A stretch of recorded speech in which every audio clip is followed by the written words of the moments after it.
I'm Kelly Beall. I'm a primary guide here at Butler Montessori, and today I'm going to talk about how we use campus. If you ever come and visit us, which you absolutely should, you will see children and staff members all over the place using the outdoor and indoor spaces, but we have such an expansive outdoor environment that we're out here all the time, using every piece of it that we possibly can.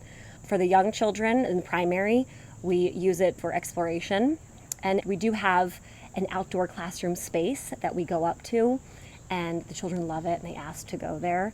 And it's a different space than the playground or taking a hike to the chickens. It's a space for creativity and building and sort of like free for all, right? They have a set of rules and expectations that they follow when they're in that space, but their imaginations can sort of run wild with the outdoor classroom and the nature play space. It's removing some of the hard structure of a playground that's been put in place, and it's encouraging them to build, challenge themselves, and grow over the time. So you might see a young child in the very beginning of the school year that isn't quite ready to jump on each of the little logs that we've got set up, but at the end they're like leaping, between them. So it's a really lovely space for them to explore and grow, and we use that as often as we can. And we can even take our Montessori work outside, the actual work, outside into these two spaces. Earlier in the year, we took color tablets outside and we matched them to the environment, to the actual outdoor environment. And it was just this really lovely way of expanding this idea for children of color, right? Because when we come outside, we see all this different color and texture, so we can bring lots of things like that from the classroom out, right? So we use it a lot for education and exploration. Aside from that, we use it for fun. We can go on hikes to the creek and hikes to the chickens, and I think not only is that fun, but there's like a lesson in each and every one of those activities. So when children are hiking together in a group, they're learning how to be in a line together. They're learning to keep an eye on one another, which I really love. So somebody's always in the back, and that person is kind of the caboose, we like to say. So they're keeping an eye on everybody in the front.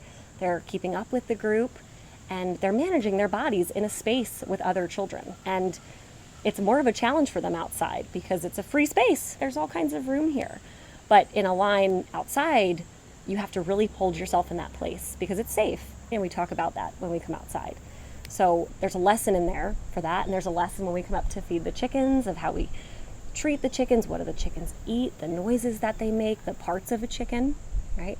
So all of those pieces fall under the utilization of our campus. And I think not only do we use it for fun and education, but it's sort of a way of connecting.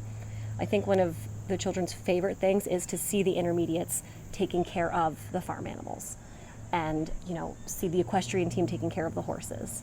And I think it's this amazing connection for the young child to think, oh yeah, there's this other whole side of the campus that's up there doing something really big and important. So for them to see that and to interact with those other people, I think it's really important for them, and it's quite a beautiful relationship that they start to build. So our campus offers a lot of different things to each level, and we're so lucky to have all of it. So you should come out and explore it with us anytime.